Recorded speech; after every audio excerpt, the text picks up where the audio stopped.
కొత్త చట్టం కూడా వచ్చింది కదా, సైబర్ రౌడీస్ మీద రౌడీ షీట్ ఈ చట్టాలు కూడా డిస్కల్లో కూడా దేర్ ఆర్ సో మెనీ. మేమేమంటున్నాం అంటే మా కోసం ఎవరైనా ఆఫీసులు కొంతకాలం ఇచ్చేయండి. ఇప్పుడు బెట్టింగ్ యాక్సెస్ మీద మీరు రెస్పాండ్ అయిన తర్వాత నౌ క్రియేటర్స్ ఎవరు చేయలేదు.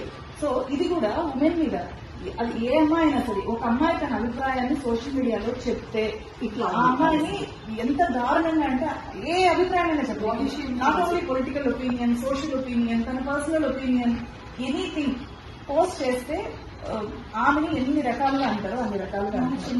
సో అలాంటి వాళ్ళకి గట్టిగా ఒక్కసారి మీరు రెస్పాండ్ అయ్యి మాట్లాడి యాక్షన్ తీసుకోగలిగితే వీళ్ళందరూ ఎట్లయితే బెట్టింగ్ యాప్స్ ఇప్పుడు ఎవరు చేయట్లేదో అలాంటి సిచ్యువేషన్ ఇక్కడ రావాలి అనేది మా అందరి డిమాండ్. మీరు చూడండి సార్, అంటే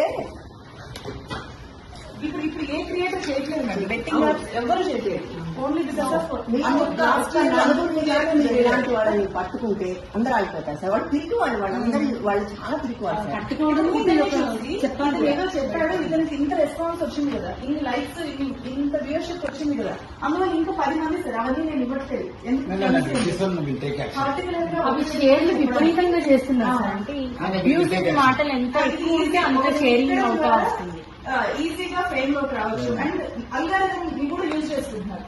సో నాకుండే ఫాలోవర్స్ నా ఫోటో చూపించడం, నా ట్యాగ్స్ వాడడం ద్వారా ఎక్కువ మంది అల్గారిథం సపోర్ట్ చేస్తుంది. నన్ను ఫాలో అయ్యే వాళ్ళందరికీ వాళ్ళు మాట్లాడే బూతులన్నీ కూడా చూపిస్తుంది algorithm. So they are using algorithm like this.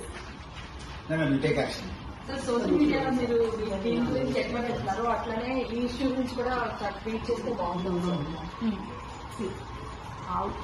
చెప్పుతో కొడతాను నిన్ను బోడి ముందా బూతులు అది తక్కువే.